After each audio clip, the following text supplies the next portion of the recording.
Oh yeah, I said I'd make more videos.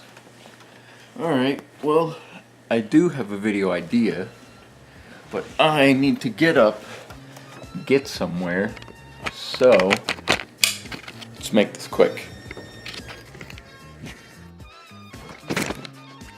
There we go. So, Mandré by Mandré is one of those albums that has made me fall in love with the genre that is funk over the past year, especially the more psychedelic and spacey type of funk that this album masterfully represents. This album has some flaws that hold it back from being a masterpiece, but when it's good, really, really good, really good. So the first song on this album is called That's Why I Keep Trying. So from the get-go, the biggest problem I have with the album is present from the first song. And that is the kind of sloppy vocal performances on a lot of the album's songs. Keep Trying has a bit of that flaw. It isn't particularly terrible, and a lot of the songs are the same way. It's just the vocal performances in a lot of these songs just isn't up to the standards of the music. The backing music for every single song on the album is always incredible, always funky, always groovy, always just a great time.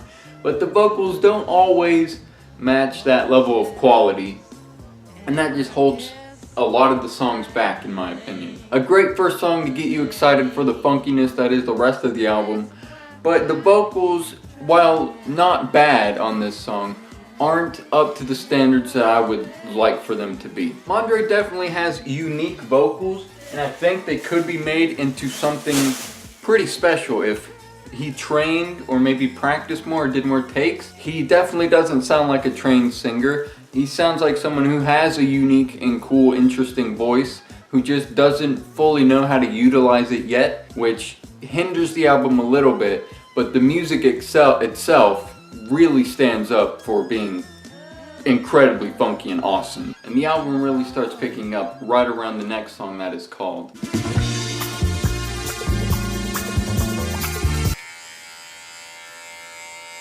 Solar Flight Opus 1 is the beginning of what I like to call the Opus section of the album, which is also my favorite section of the album, because the entire section from Opus 1, Interlude, and Opus 2 is just masterfully made. Opus 1, Interlude, and Opus 2 are all so well made, so well done, so fun, funky, groovy, such amazing songs that they really deserve to be recognized as wonderful pieces of funk material. Right from the intro of the song, you can tell you're in for a joyride. You're in for a lovely experience. Just give it a listen real quick. I'm gonna go grab some cereal.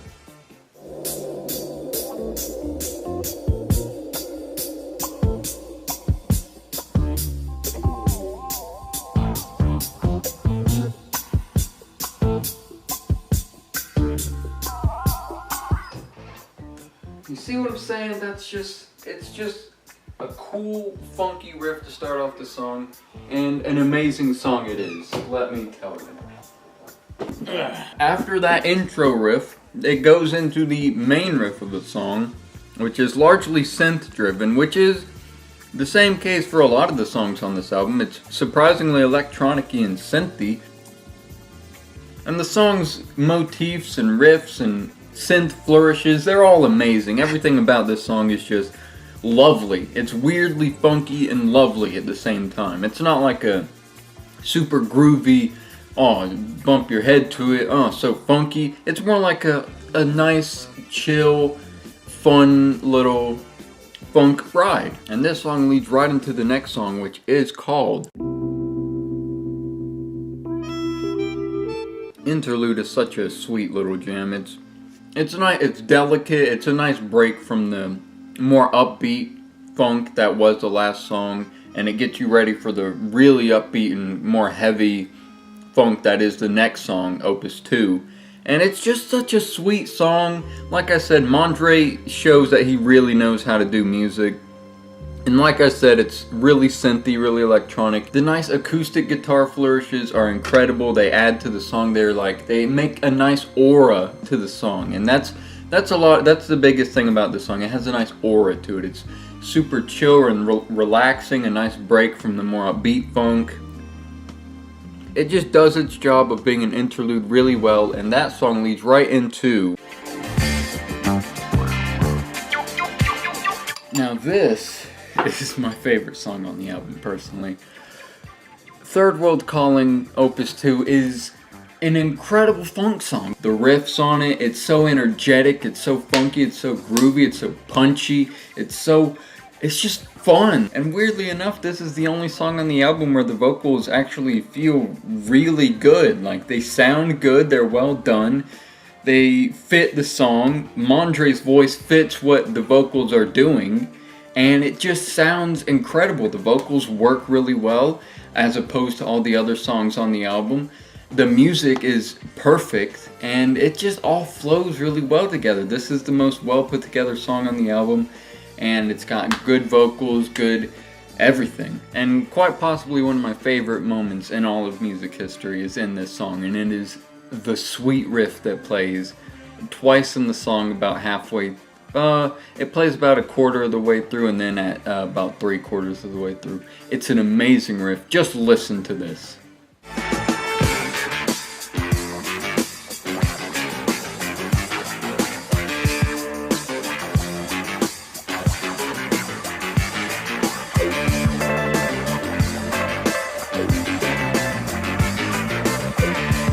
Trust me, the song doesn't drop from there. It's just a great song. It's the high point of the album, at least for me, but unfortunately after this song is where the album starts to drop in quality. All of these remaining songs can really be summed up in one sentence: amazing backing tracks with lackluster vocals. The one exception to that is maybe with Money, That's What I Want, because that song, the vocals on there are actually surprisingly good. Mandré is able to do what he's going for really well, and I think the song is, of all the final songs on the album, it's the best. It just really shows that he isn't a trained singer and that he's a musician first. But hopefully on his later albums he figured out how to do vocals better, how to make melodies more interesting, how to make the vocals blend well together, because the biggest problem with the vocals is that he tries to go for harmonies, but they're all kind of sloppy. They don't mesh as well as harmonies should, and it just doesn't sound clean. It just sounds kind of sloppy, and it gets muddy when he adds a lot of vocals. I just wish all the other songs, for as great as the backing tracks are, I just wish the vocals could match that quality. Is that a bit too much to ask? Am I wanting too much out of Mandré? He provided these awesome songs, these admittedly really awesome songs, for as lacking as the vocals may be. All the songs are incredible, they're fun, it's funky, it's a funky album, it's a ton of fun, but I feel like the vocals could just have used a little work. So overall, the album, while not necessarily entirely a must listen, it is a really fun listen, and if you can get past some of the lacking vocals, there's a lot of gems in this album. I would consider this album a must-listen for funk fans, or people interested in getting into funk possibly, especially like spacey, psychedelic funk. And if nothing else, even if you're not a funk fan, at least listen to the Opus section, Opus 1, Interlude, and Opus 2, because that is some masterfully made funk music, and you will not regret listening to it. Let me tell you that right now. So overall, I would give this album a solid 32 out of 42. It is a great album, but it is lacking in a few areas. Like I said, with the vocals being sloppy and a bit underperformed. But other than that, the album is definitely great, fun, funky, and exciting. I definitely would recommend it. As much as I've kind of bashed on the vocals, they aren't terrible. You can get through them. There's some good points of the vocals, and it's not a bad listen. It's not at all a bad listen. It's actually a really fun and exciting listen. So, I gotta go. I hope you've enjoyed, and I hope you listen to Mandré by Mandré. And you know what? I'm excited to hear his future albums, his albums after this one, because this was his debut album. So, I'll see you around. I've been Musi, you've been beautiful, and I am leaving. Goodbye.